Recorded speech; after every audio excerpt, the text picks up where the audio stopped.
Tere! Mina olen Heli Künnapas. Olen kirjanik ja kirjastaja ja see on järjekordne video, kus ma räägin hoopis teiste inimeste raamatutest. Ehk see video on sarjast Lugedes rikkaks. Nii et selles sarjas ma siis tutvustan raamatuid, mis võiks aidata kaasa teil rikkuse või küllusliku elu poole. Minu tänane valik on Jen Sincero raamat Sa oled tegija. Selle raamatu alapealkiri on, et kuidas lõpetada endas kahtlemine ja hakata elama. Ja see alapealkiri ütleb tegelikult võtab selle raamatu sisu kõige paremini kokku, sest selles raamatus ei olegi nii väga antud selliseid samm-sammult juhiseid, kuidas oma elu rikkamaks muuta või kuidas konkreetset raha teenida, vaid see keskendubki pigem enesehinnangule, halbade harjumuste lõpetamisele ja nagu mõtteviisi muutmisele.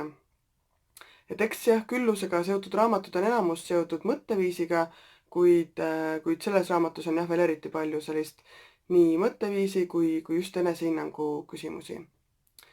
Mulle väga meeldis, et enesehinnangu puhul on kõige rohkem või väga palju räägitud selles raamatus sellest, mis juhtub sinu ümber.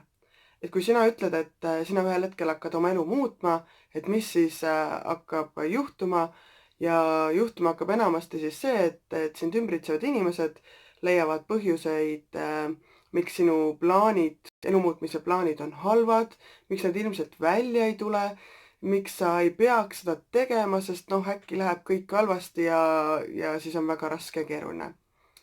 Ja Jen on siis oma raamatus öelnud, et jälgida kedagi, kes on otsustanud totaalselt oma elu muuta, võib osutuda uskumatult häirivaks isikule, kes on kogu oma elu kulutanud selleks, et luua vettpidav argument, miks ta ise seda teha ei saa.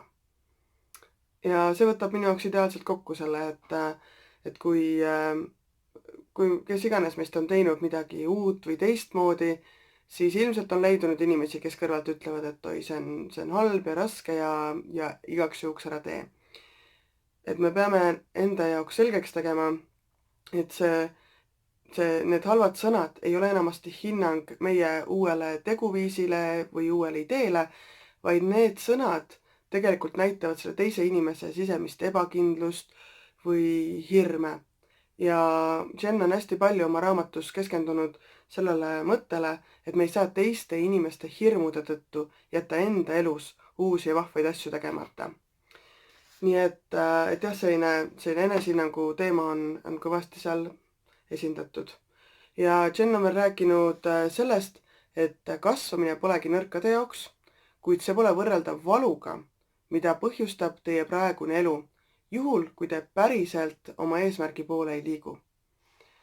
Nii et see on ka jälle selline mõtlemiskoht, et kui ma teen midagi uut või oma võimeid hakkan rohkem kasutama, siis kas ma olen valmis selleks, et kui ma seda ei tee, et milline mu elu siis on või ma riskin sellega, et ma teen midagi uut, äkki tuleb välja, äkki ei tule välja, aga kui tuleb välja, mis on see, mida ma võita saan. Ja selles raamatus on veel räägitud ka sellest, et meie teele satuvad ka halvad juhtumised ja halvad inimesed ja mida me sellest õppima peaksime.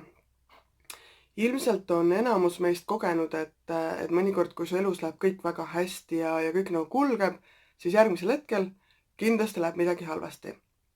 Jen on seal ilusti lahti rääkinud, et need halvad juhtumid tegelikult panevad meid ju tegutsema. Et kriisiolukorras meil enamusel on rohkem järsku jõudu ja aega ja energiat, et midagi ära teha, midagi sellist, mida me tavapäraselt ei tee. Ehk tegelikult need kriisid nagu on ju edasiviiv jõud.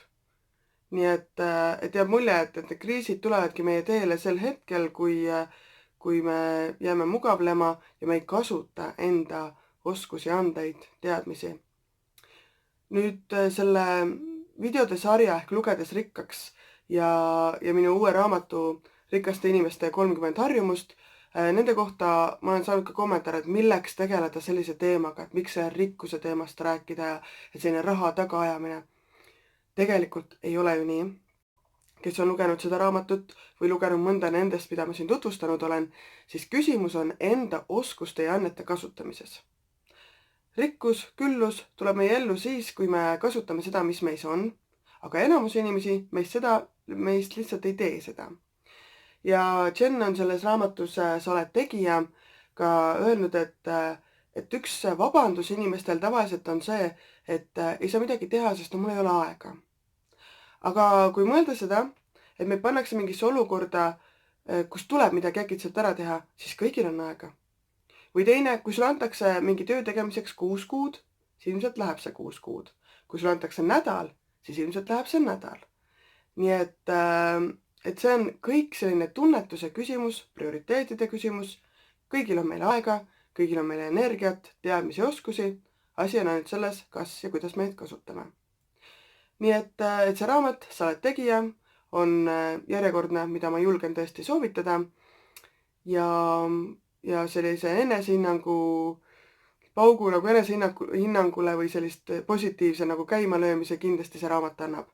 Nii et julgen soovitada. Nüüd ma olen väikse pausi siin teinud nende videodega, kuid edaspidi ma usun, et ikkagi igal esmaspäeval need videod tulevad ja järgmisest raamatust kuuled juba järgmisel esmaspäeval.